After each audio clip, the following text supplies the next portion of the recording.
Hey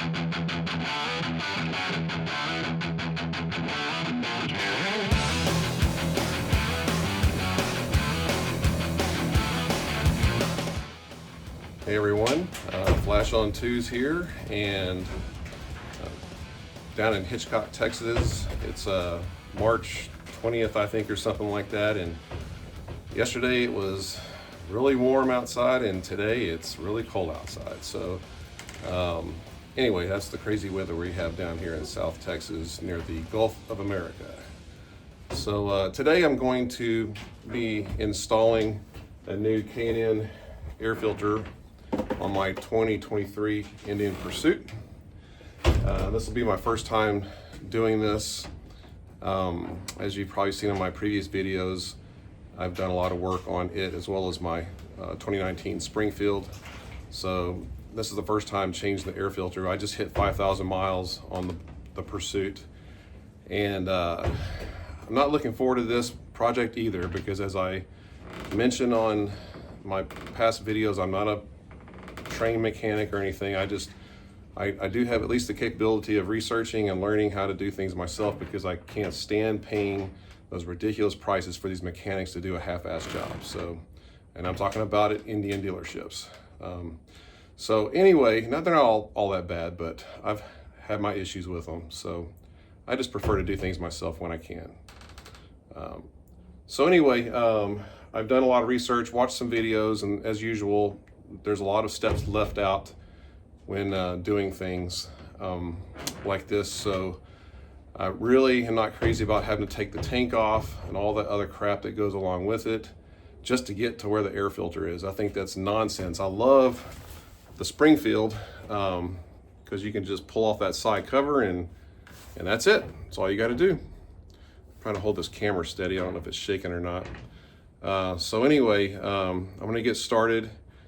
And like I said, this is my first time doing an air filter change out, and we'll see what happens as I go along. I don't think it's going to be too bad. Now, in addition to doing research by watching YouTube videos, again, which are never complete, they get you to an area where you think you can do it yourself.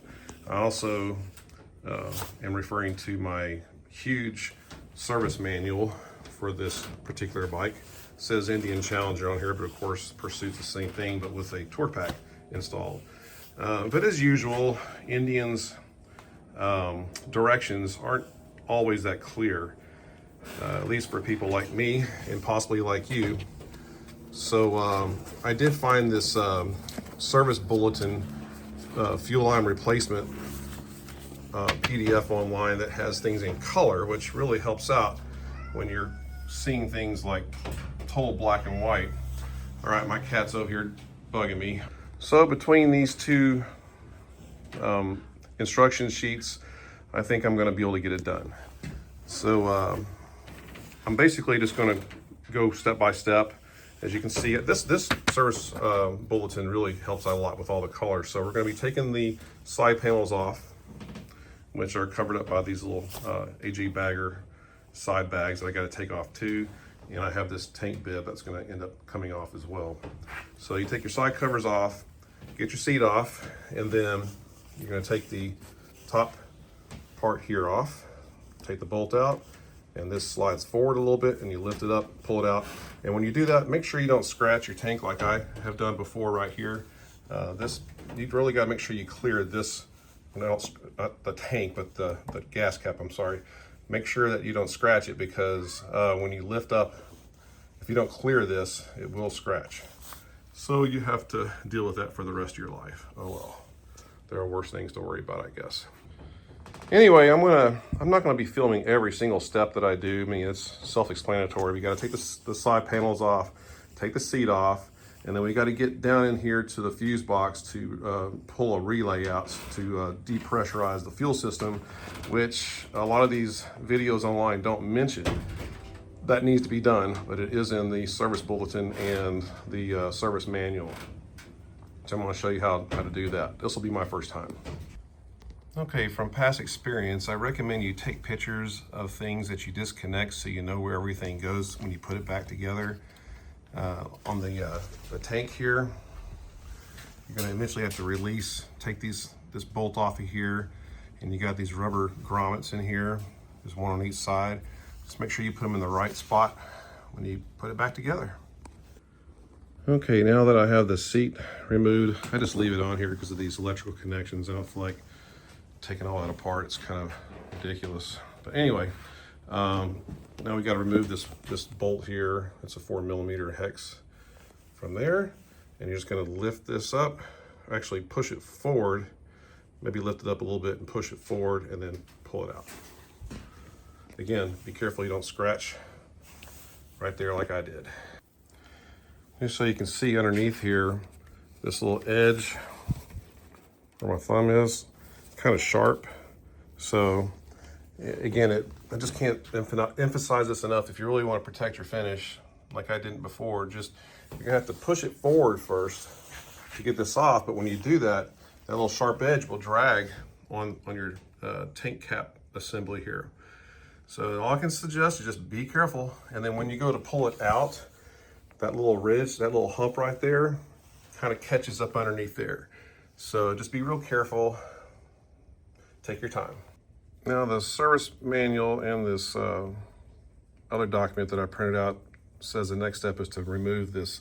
You've got to depressurize your fuel system, and by taking off that fuse box and then removing a pump relay. I'm going to do that here shortly. It says to do that before you take these bolts out here on each side, but I got to do that now because these side bags are covering up what I want to get to down there to that relay or the circuit box or whatever. Okay, so here's the next step. If you're not into electrical stuff, it can be scary. I know, because neither am I involved or very knowledgeable about it, but I do understand relays because I have an old car that I've had problems with them before. So we want to take this box off, and there's the little map on where everything is, and there's the fuel pump relay right there. You'll see when we pull this off. Well, that was unexpectedly a bitch to get off. You think if you pull both those tabs in at the same time, it would just lift out, but you lift one side in, the other side would lock. Push it down, they would keep locking. So anyway, I finally got it off. So there's the relay right here. We got to take off. It's kind of blurry, I know. This is in the way, so it's not focusing, I guess. There you go. So as you see on the little map right there, that's the one we need to remove. So the instructions say to take that fuel relay out, and then we're going to crank the engine for 5 seconds to release any fuel pressure that is, according to them, it's going to be always in the system, the fuel lines. So we want to depressurize that. So I'm going to do that next. So naturally, with 4 little prongs, that was a little bit of a tug to get out of there, but you wiggle a little bit, it'll eventually come out. All right, next we're going to get things turned on, and then I'm going to crank the engine for 5 seconds and then turn the engine off and replace the relay. All right, here we go.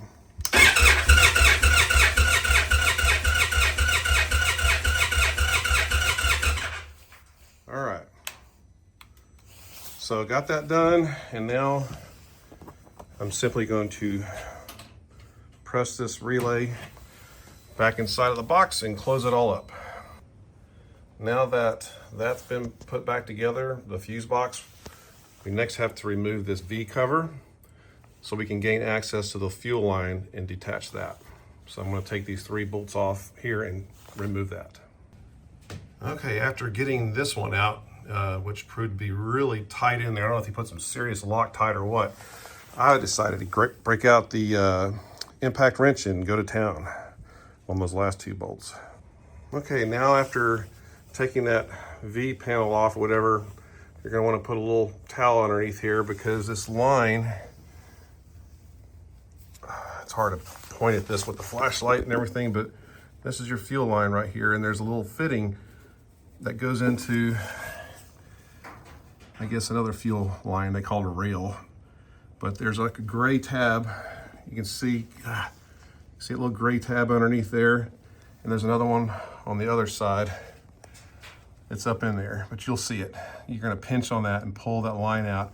Just make sure you got some little towels here because it's gonna leak fuel and you don't wanna get all over your bike, right? So I'm gonna do that next. I said I can do this with one hand while I'm talking to you. If not, then nope, I'm gonna need two fingers. One hand on top to push that button and one on the bottom and then pull it out. And that's all it took. You can see the little silver part there, whatever, and then it just slides right off of there and not much fuel came out because I depressurized the fuel system, which these other YouTubers thank you for making your videos, but that's a step that you probably should not skip so you don't have fuel squirting all over the place when you pull that off. Okay, well, thanks to the great state of Kami, California, we have a 49 state instruction, as you can see right here, which is for everybody but them. And this is the 50 state version for everybody, including the communist state of California. So thanks to their crazy regulations, they have extra stuff to do. So if you live out there, you're gonna have some kind of under the right side V cover, this part here that has to be messed with. But I'm in Texas, the free state of Texas, so we don't have to worry about that. So I'm gonna stick with the 49 state instructions. So the next step, as it shows here, is we gotta take this fuel line and disconnect it, which is right there. And I haven't done that yet, but I'm gonna figure out that shortly and I'll tell you how I did it. And then we gotta remove these bolts, washers, and grommets. Don't lose your grommet. That happened to me on my Springfield one time when I had to take the tank, lift it up to do some stuff on the air intake. That backside one can easily come off and fall down and you'll never find it. I never did. I had to buy another one. Probably on the side of the highway somewhere by now. So that's the next step after I take that fuel line off. By the way, before I go and take this off, which I still hadn't figured out yet, this was originally, there's a little plastic thing right here, was originally pinned up in this hole here to hold that line in place. But when I bought my bike, there was a whole load of scratches on the tank here and they had to replace it. So I guess they just never, they didn't put that piece back in here. It's not really necessary. In case yours is pinned up here, just push it through so you can get to the access to this line, this vent line here. But I haven't figured this out yet, how I'm gonna get that off. I don't know, it's pinched on there really good. It's like a clamp. And I've never seen anything like that before, so we will see. Okay, so I don't think I can ever go through any kind of work on my bike without making at least one boneheaded move. So I'm not ashamed to admit it. I definitely don't want any of you to do the same thing. So let me explain. If you recall, when I was working on removing the vent line connector at the base of the tank, and this is what it looks like. You may recall me having a little trouble getting it off of there. Well, something was telling me that this just can't be right. It can't be right. Why would they put this part on here that looks like it's permanent if you've got to be able to take it off? You know, that common sense started kicking in finally. So come to find out, after I went back on YouTube and searched through some videos that I've seen, this is not supposed to come off. It's supposed to stay on there.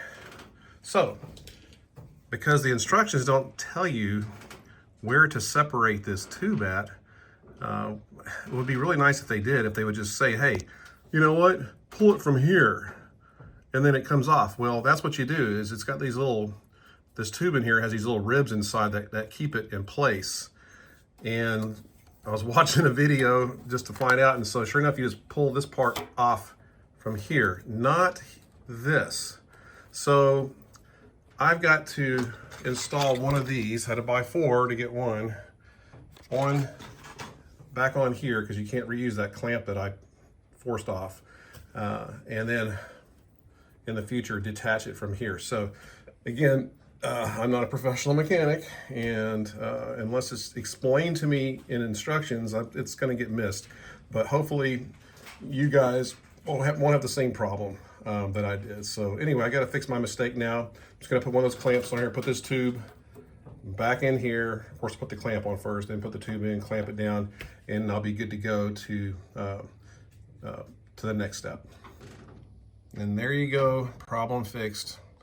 Good thing is nobody's gonna know about this. Well, okay, maybe everyone who watches this video, but whatever. At least I can get it off now if I ever wanted to, without all the crap I did to get it off in the first place. Next step.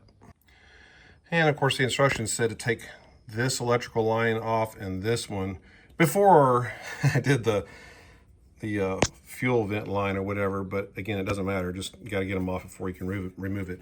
Now here's your fuel line, okay? That's the one that was disconnected down here. That little part right there, okay? This right here, that's the same as this right here. This line is that vent line, which goes back to here. So you're gonna leave those two attached. I've seen some videos where people detach these two right here, but you don't need to because they're strapped to the tank underneath the tank. So all we need to do next is just detach this electrical connection, this one here, and then according to the instructions, yeah, so this little wiring harness is with this here. That'll just kind of sit off to the side. You just kind of pull it up out of the way. Then you should be able to lift the back of the tank up and then slide it out. I've got a couple of gallons of gas in there, so we'll see if this is going to be a little awkward. So this connector comes off easy. You just kind of push down the tab where my thumb is right here, and it comes out. And this one, I'm going to have to get a little fine tool, like a little mini screwdriver flathead, to push down on that tab right there, and that will separate them, I'm sure. Of course, nothing's ever easy. That little tab to push down to release from this was a little difficult, but get you a little tiny mini screwdriver set to be able to push it through. Just make a note of how this is routed, the wiring, so you can put it back. Comes up under like that. Also, you're probably gonna have to prop, or you will have to pull this line out of this slot right here in order to get this wire to come out, because it's just not gonna pull up underneath there. And don't do what I just did. I was like really prying up here, and that's gonna break this part off. You can either take these, push these buttons to pull the line off to get it out, or just feed it from down here after you pull this part up. And that would be the safer way. And then push that back down. So anyway, there's the wiring harness. I'm gonna move that out of the way. Okay, next step is to lift up the bottom of the tank and slide it out at an angle. And you see I have that little wiring harness. I just tucked it up out of the way over here so I can have clearance. So we'll see what happens. Okay, I'm gonna be brave and record myself doing this. The best part of video editing is that I can always cut it out if I make a mistake.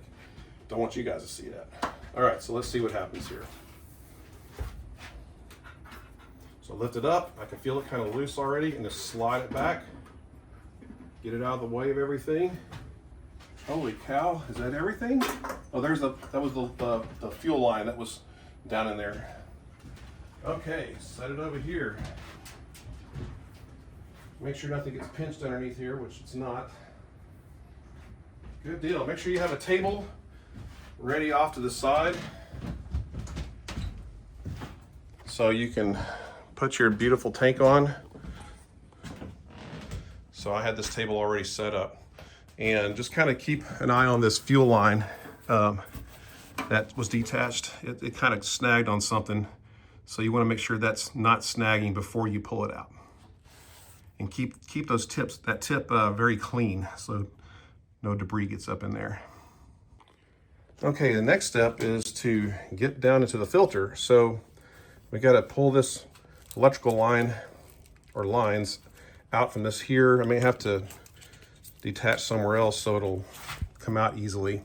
Yeah, I'm gonna have to snip this zip tie off in order to move this completely out of the way. I can re-zip it later.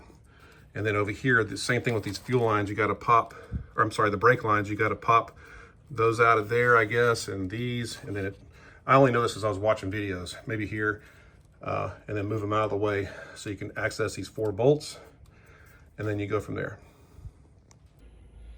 And here's another little step that the manual really doesn't say what to do. The brake lines were attached to this little grommet thing here with with a zip tie. And you cannot pull these brake lines out of the way. See, they're in here. You gotta move them out of the way. And also down here, I took this cable out of this little clip right here, so I can get the brake line to come up underneath this lip to move them out of the way. So you got to do that in order to see, like right here. See, I did that, and then now everything starts to move out of the way, and you can kind of fold up underneath like that. And then this is this big old wad of cables here. Move those out of the way. It slips inside of here, and then this is your radio antenna. So move that away. Now you got full access. 4 bolts.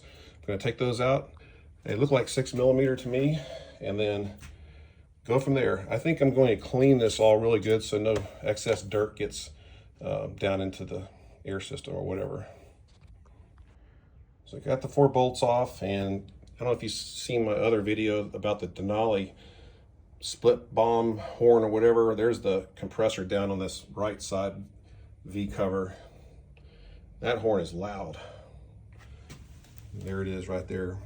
Anyway, I got another video on my channel if you want to watch that. So I don't know what's going to happen next. I think I just slipped this out here. Yeah, I'm going to set the camera up so you can see me doing that. So with the wires out of the way, brake lines out of the way, just looks like you just pull this whole thing out. Okay, this is like a little mount that holds the air filter in there. Pull that out. I forgot to clean around this, but oh well. See a bug in there and some other dirt. I'm going to get a shop vac. This is one tip that somebody had to get all the dust and stuff out of there. But you can see, I'll show you this air filter. It's dirty after 5,000 miles. So this is what we're going to replace, is this crap here. So you can see quite a bit of stuff in there. I mean, I've seen worse. There's a big old bug that got lodged in there. But anyway, time to replace it. In case you're interested in what it looks like, I mean, there's a bug, hitched a ride, and there's definitely debris, other dust and stuff down in there. Not a whole lot, but I'm going to clean it anyway. And you can see the air intake up there. Next up is I got to get that vacuumed out in there, and then prepare the new filter. It has some kind of grease that you got to put. Phone focus. Some kind of grease you got to put along the edge of it to keep it sealed up really well. Here you can see the difference between the two filters, the design. Okay, so the manual for the air filter, the Canon air filter, says you need to use this sealing grease that they include in the kit or in the box. And you're going to apply it in this groove, just a bead all the way around, a little crap on here, all the way around in the groove. And the reason why is because when you stick it down in there, I'm guessing this is why anyway, this surface is kind of porous. It's like rough, right? So that's just going to allow the rubber to seal better so no air can escape around the edge of the air filter into the bike. So just something that needs to be done. And also this part here too is going to need to have grease on it, which I will get to in the next step. Okay, as I got this bead put on, by the way, don't feel bad if your bead looks like that. I mean, it's hard to get a nice straight line like that. Even the instruction manual, they got a really sloppy looking application if you ask me. But that's because you gotta smear this stuff down. But I recommend shaking this down really hard before you take the top off, before you clip the tip, to get all the air out. At least compress it down because there's air bubbles in there. So as you squirt it out, it'll keep popping and it messes up your creative, artistic stroke there. Looks like a terrible weld or something. Hey, that looks pretty good there. So anyway, it's got to go in that channel. So the next step it says is I have to like smooth it out. So that way they call it the sealing bumps, which there's 2 of them. They've got the channel, and then on each side of the channel are the sealing bumps. So you want to smooth this out so those sealing bumps are covered as well, which is probably why it looks so dang messy in their picture.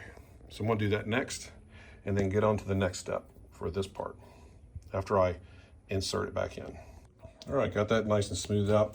I would recommend if you have any over application like that with the grease, this is the inside that's going to be going into the air or into the engine. You may want to wipe that extra off, because I would probably think it would not be a good idea to have that glob of grease flying into your engine. So see, I see it right there. So I'm just going to get a little rag and wipe that off. The outside really doesn't matter if you kind of get it out, but I would think that inside, like right there too, you'd want to clean that off first. Okay, so after reading the instructions further, it just says to apply a light coat of grease on the top. I guess, well, I'm trying to look here. It's really hard to tell by this picture, but it says the top of the rails. So it's a light, let me read it again. So this is the air filter tray, and this is the top. So you want to put a light film of grease on there. It says to aid in the installation and removal. So make sure you don't forget to do that. And she's all greased up, of course, goes without saying. Make sure you clean it first before you put the grease on. So the next step is to insert this back down into here. So there's what it looks like when it gets started, and it just goes in. It doesn't take any force or anything. So sorry, I can't point the camera right. And then now this brake line is going to interfere with this going all the way down, so you're going to have to push it out of the way in order to get this to go all the way down and snug before you bolt it down, which is what I'm going to do next. I just pull this back out. One thing I failed to point out is there's a rubber seal that's right here. Goes all the way around, that seals up against that shiny metal surface. And I think it's a good idea to wipe that rubber seal down just with a towel or soft cloth. You don't want to tear it up, to make sure there's no debris in there that might get pinched, because that needs to seal, right? You need to seal air from sucking in through here. And the same thing here, I just got some alcohol and I rubbed, there's a little bit of grease blobs on here and other crap. So you just want that to be able to seal properly, no leaks. So the only air that gets into your engine is through the front, down there, and through that front part of the filter, and that's it. Then you put this back in. So once you got your bolts back in, it's 88 inch-pounds of torque. And to be honest with you, I'm just going to guess, because I don't feel like breaking out my torque wrench. Well, maybe I will. I don't know. But they weren't on that tight. They were not on that tight whenever I pulled them out. Okay, broke out the trusty torque wrench. Got it all torqued down. Now I got to start reassembling everything. I'm going to put a zip tie here to hold those cables back in place where they were. All right, I'm sorry, I'm not pointing the camera. So there's a zip tie that goes inside that little slot, and hold that together. These will get placed back into the little grooves here. Just kind of snap them down in there. This will have to go back underneath here. This will have to go back underneath this little clip. And this big monster will go inside of here along with the radio antenna wire in that slot there. So I'm going to do all that next. And then this wiring harness right here is where it was attached. All right, I went ahead and re-zip tied this. I forgot that this was on here, and zip tied the brake lines back there. These just pop in here, and these little things don't connect to anything. They just keep the brake lines together, but they're not, this little plastic bracket is not mounted to the bike, and neither are the others, like down here and up here. They just keep the brake lines separated so they don't bump.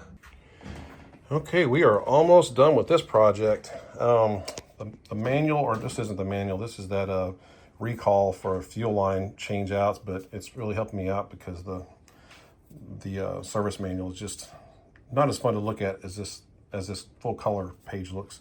But anyway, the next step is to add soapy water to these little knobs right here. We're going to clean that off, put some soapy water on there, on both of those there. And that's what the tank will grab onto. Up underneath there, you can see those little doohickeys there. That's what slides onto those knobs.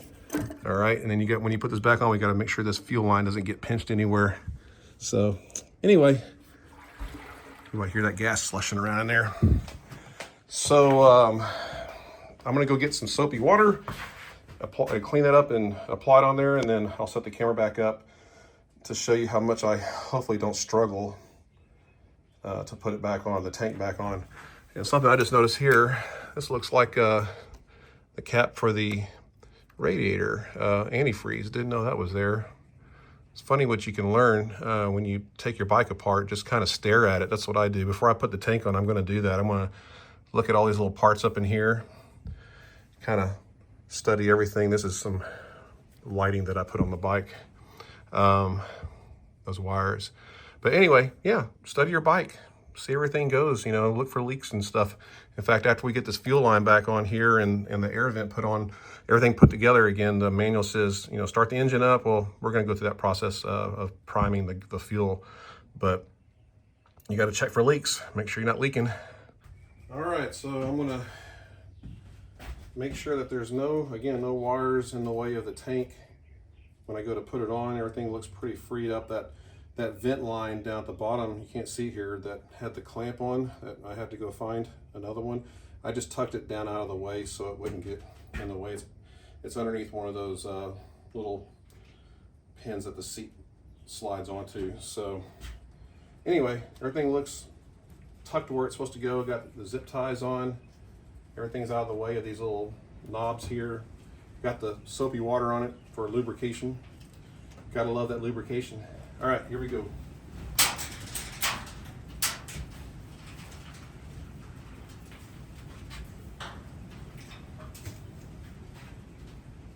So my main concern is getting this lined up.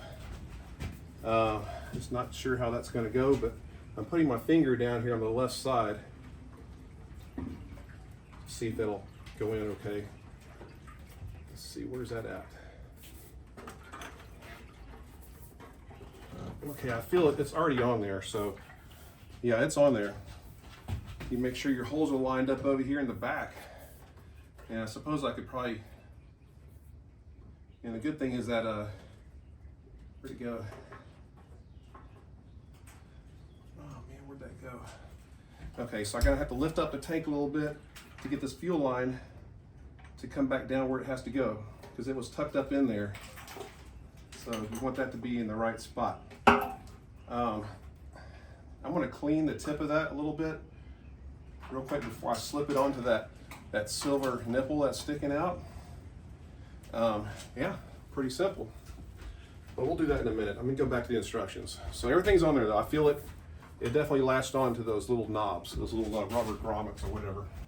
So yeah, the instructions say to, after you get the tank slipped on, you're going to put that fuel line back on underneath, which I'm going to clean first. And you put all your screws and grommets in.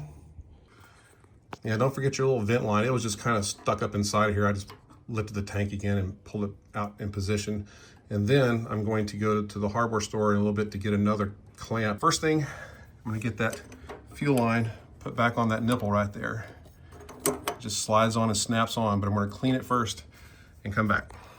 So that little fuel line wasn't going on. You have to really make sure you line it up properly before you jam it in there. Don't force it in. It should slide all the way up in there, and then you push a little bit harder and it clicks in place.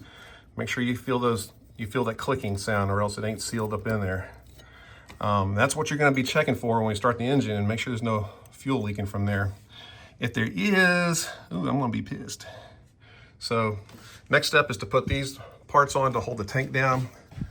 Then I'm going to reattach the electrical wires here. I'm not going to come back and show that. That's pretty self-explanatory. Here's the cable right here. So put that back on, and then I'll put the cover back on. Pretty simple to do. And then I'll head out to go run some errands and get that clamp, and then I'll be back. Just a little word of advice. When you go to put these inside this pin in that rubber grommet, you're gonna have to lift the tank up and put them in at the same time. Sorry, I'm not holding the camera straight. One on this side, on that side, in order to get them in. And just be real careful. They're easy to drop. And man, you don't want it to go down in there. It's just, you don't want it to. So be super careful, take your time. But you'll have to lift the tank up in order to slip them in, and then you drop the tank down, and they fit between this little bracket here and the tank bracket.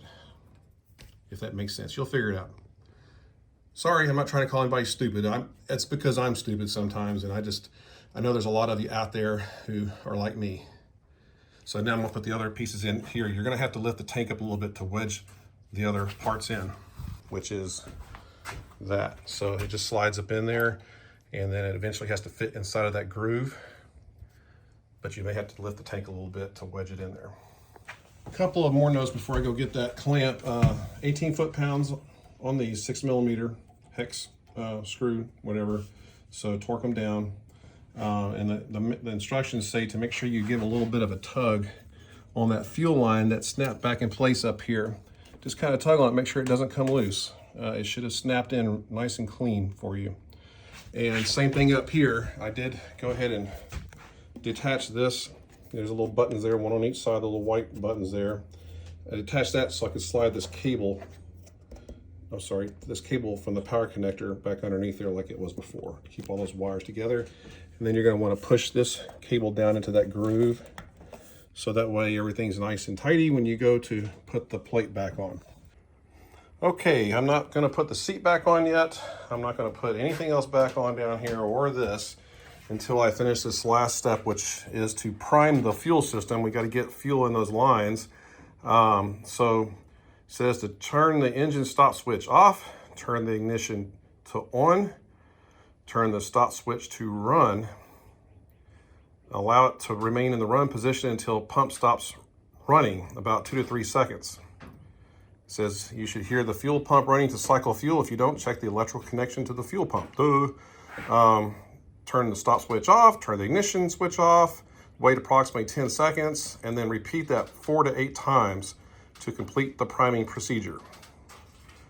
Then you will start the motorcycle. Verify no leaks are present around the fuel line connectors. Verify proper fuel level indicator function.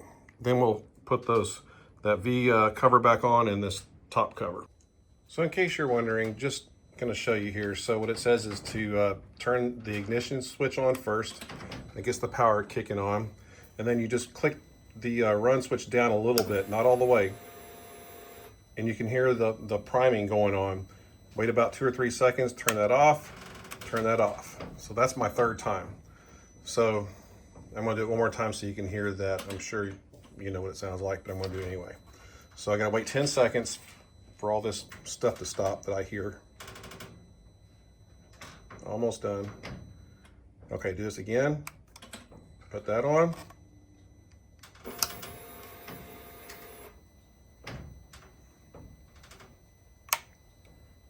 Turn it off. All right, now we're gonna wait 10 seconds. And then, might do it one more time. It says repeat steps 4 to 8 times, so whatever. Just fast forward through this if you don't wanna see it. All right, we're gonna do this again. Turn the ignition on. Turn this on. Wait 2 or 3 seconds. Turn it off. Turn that off. I think that might be enough. So all my connections are on. I've got this fuel connector up here. Electrical's all connected. I got that fuel line underneath there connected. I got my, what do you call it? Fuse box closed up. That relay's back inside of there. So now we're gonna try and start this engine, see what happens. See if it'll work.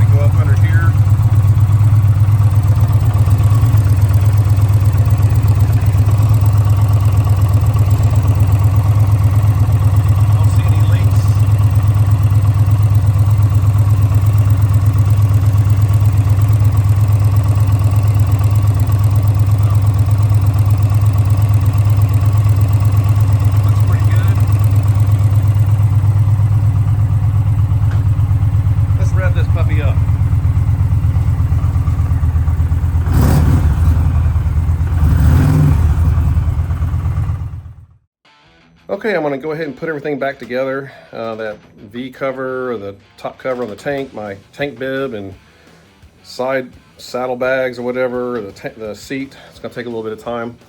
and then that'll be it. So was this a stupid thing to have to do to change an air filter out? Absolutely. It's whatever, man. I tell you, now that I've done it though, I bet I could probably get this done in an hour to an hour and a half maybe, depending on how slow I feel like going and precise, because I'm really picky about stuff like this. So hopefully this video has helped you out. Remember not to make the mistake about the clamp that's on that air vent hose. Whatever. At least I didn't break something. Anyway, if you got any questions, definitely put them in the comments. I answer every question that all of you ask. That's about it. So, did I really have to change the air filter? Probably not. I mean, it's only been 5,000 miles, but it was dirty. Had a big old bug in there, and why not? I'd put a better air filter in there anyway. So, probably do it in 5,000 miles again. You know, now, especially now that I've done this, it's really not hard to do. It's just kind of annoying more than anything else. So good luck and enjoy your rides.